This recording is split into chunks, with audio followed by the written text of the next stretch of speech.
지금 이 순간 중동의 하늘이 불타고 있습니다. 2026년 2월 28일 세계의 뉴스는 일제히 같은 장면을 중계했습니다. 테헤란의 밤하늘을 가르는 섬광, 도시를 뒤흔드는 폭발음, 그리고 그 위에 걸린 두 개의 깃발, 성조기와 이스라엘 국기. 미국과 이스라엘이 이란을 공격했습니다. 이란의 최고 지도자 알리 하메네이가 사망했다는 소식이 전해졌을 때 세상은 잠시 멈추는 것처럼 느껴졌습니다. 이란은 즉각 반격에 나섰습니다. 수백 발의 드론과 미사일이 하늘을 뒤덮었습니다. 호르무즈 해협이 막혔습니다. 세계 원유의 20%가 지나가는 그 좁은 바닷길이. 그런데 여러분, 여기서 한 가지 의문이 생깁니다. 도대체 왜 두 나라는 이토록 서로를 증오하는 걸까요? 왜 이 증오는 수십 년이 지나도 사라지지 않고 오히려 전쟁으로까지 이어지는 걸까요? 그리고 무엇보다 처음부터 두 나라가 적이었던 건 아니라는 사실 알고 계셨나요? 오늘 밤 우리는 그 이야기를 함께 들어볼 겁니다. 두 나라 사이에 흐르는 70년의 역사, 그 안에 담긴 배신과 혁명, 분노와 오해의 이야기를. 1970년대 테헤란을 상상해 보십시오. 이란의 수도 테헤란의 거리에는 미니스커트를 입은 여성들이 걷고 있었습니다. 카페에서는 팝송이 흘러나왔고 젊은이들은 미국 영화를 보며 웃었습니다. 대학가에는 영어 간판이 넘쳐났고 이란의 엘리트 자녀들은 미국 유학을 꿈꿨습니다. 이 장면이 믿기지 않으시죠? 지금 우리가 아는 이란, 검은 히잡을 의무적으로 써야 하고 미국을 대항마라고 부르며 성조기를 불태우는 그 이란과는 도저히 같은 나라처럼 보이지 않을 겁니다. 하지만 이것이 50여 년 전의 이란이었습니다. 당시 이란을 다스리던 사람은 모하마드 레자 팔라비 국왕, 우리가 흔히 팔라비샤라고 부르는 인물이었습니다.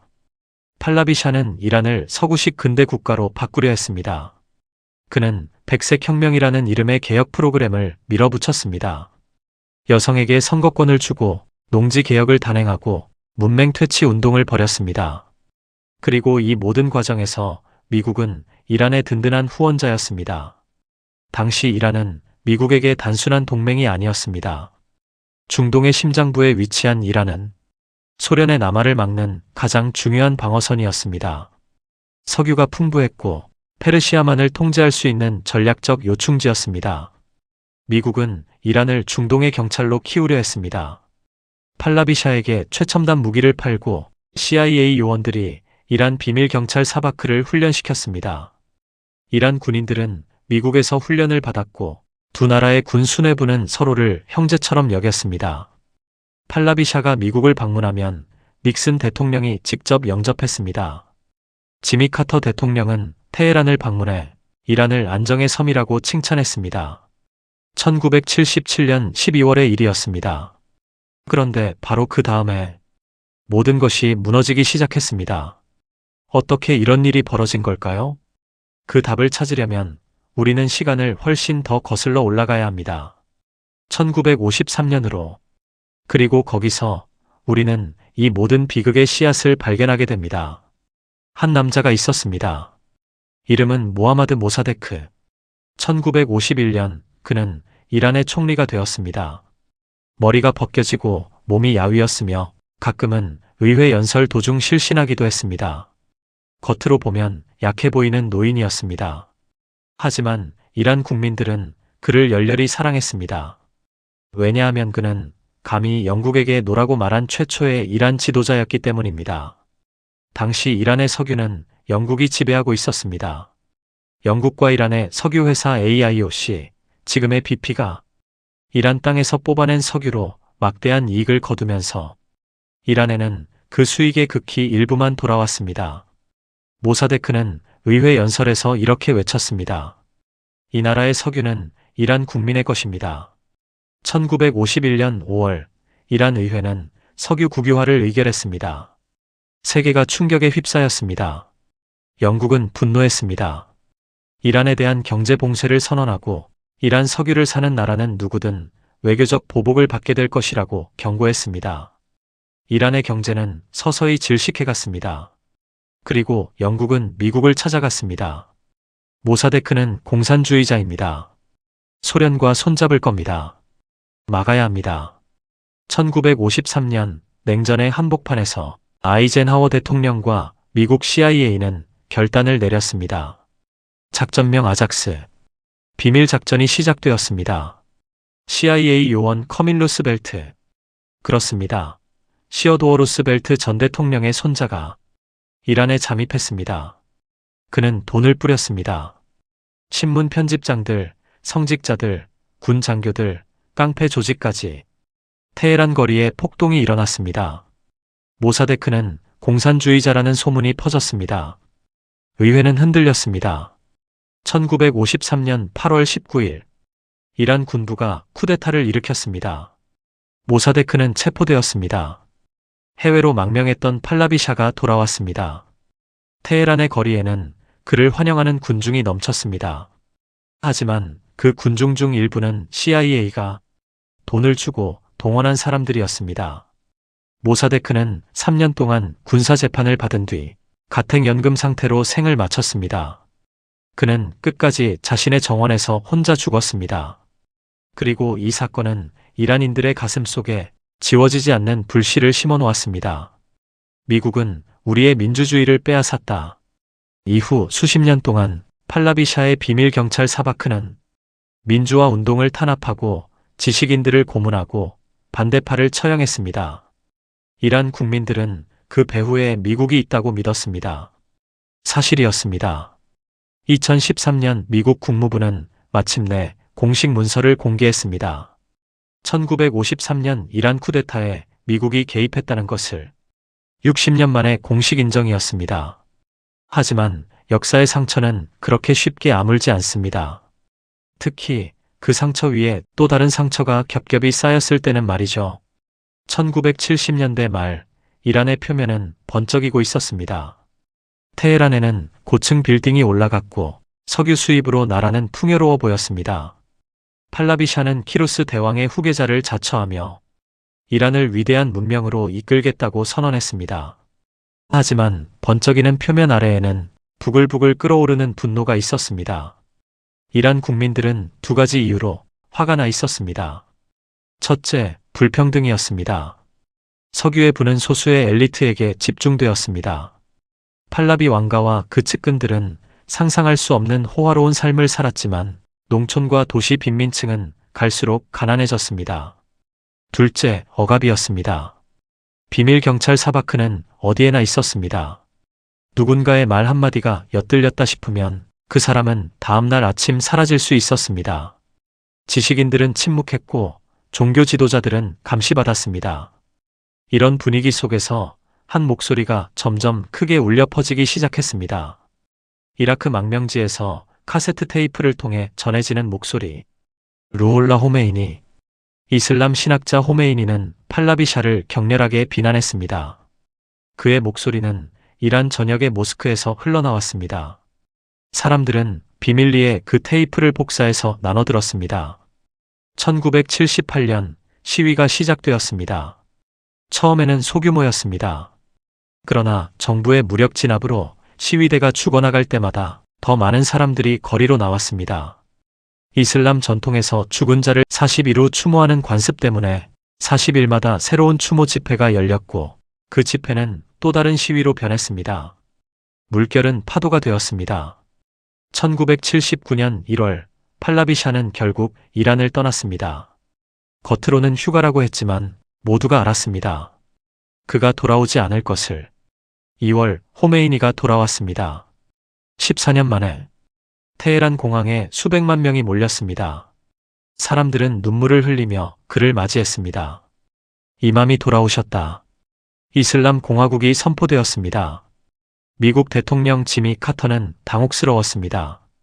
불과 1년 전에 이란을 안정의 섬이라고 칭찬했던 바로 그 카터가 말입니다. 미국은 처음에 새 정권과 외교관계를 유지하려 했습니다. 혁명 정부도 공식적으로는 미국의 적대적인 입장을 취하지 않았습니다. 그런데 1979년 10월 카터 행정부는 암으로 투병 중이던 팔라비샤를 치료 목적으로 미국에 입국시키는 결정을 내렸습니다. 이란은 뒤집어졌습니다. 이란 국민들의 눈에 이것은 단순한 인도주의적 결정이 아니었습니다. 1953년의 기억이 되살아났습니다. 미국이 샤를 데려가 다시 쿠데타를 준비하는 것 아닌가. 그리고 11월 4일, 역사를 바꾼 그날이 찾아왔습니다.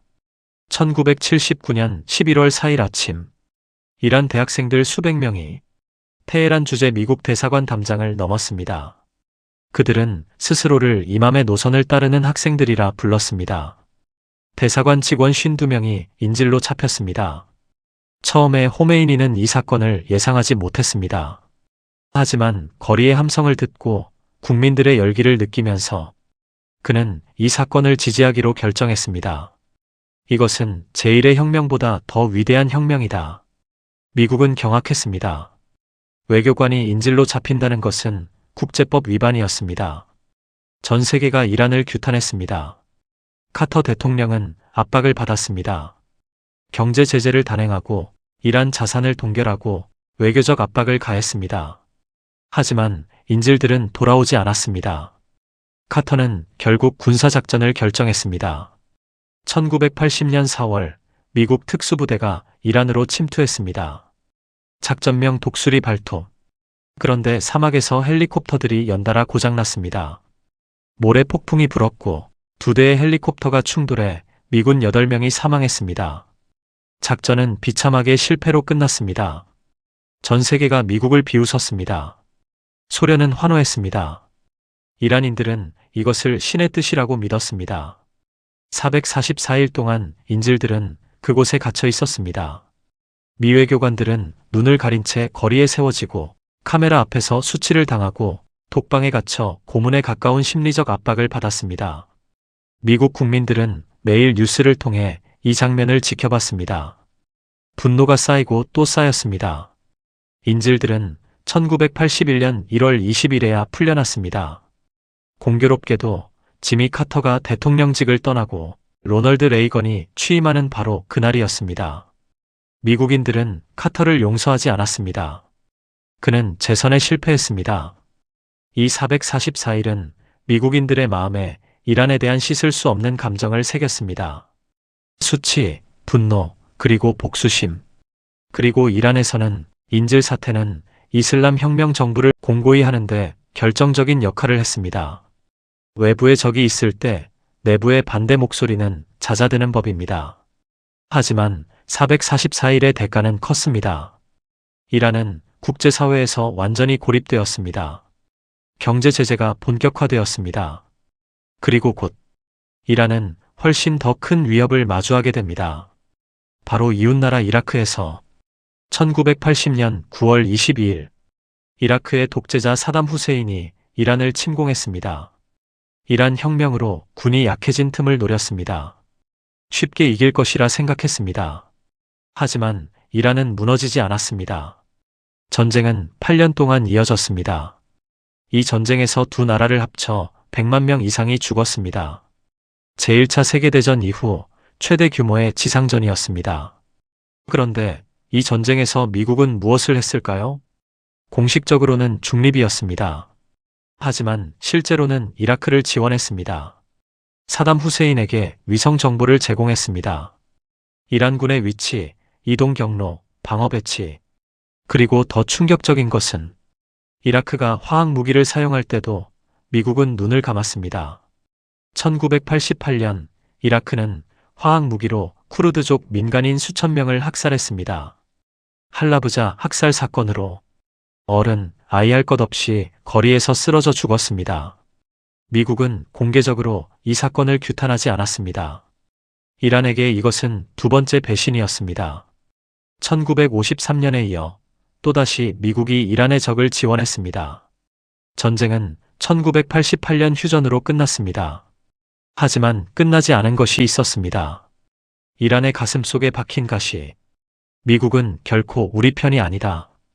미국은 이란이 강해지는 것을 원하지 않는다. 우리가 살아남으려면 스스로를 지킬 힘을 키워야 한다.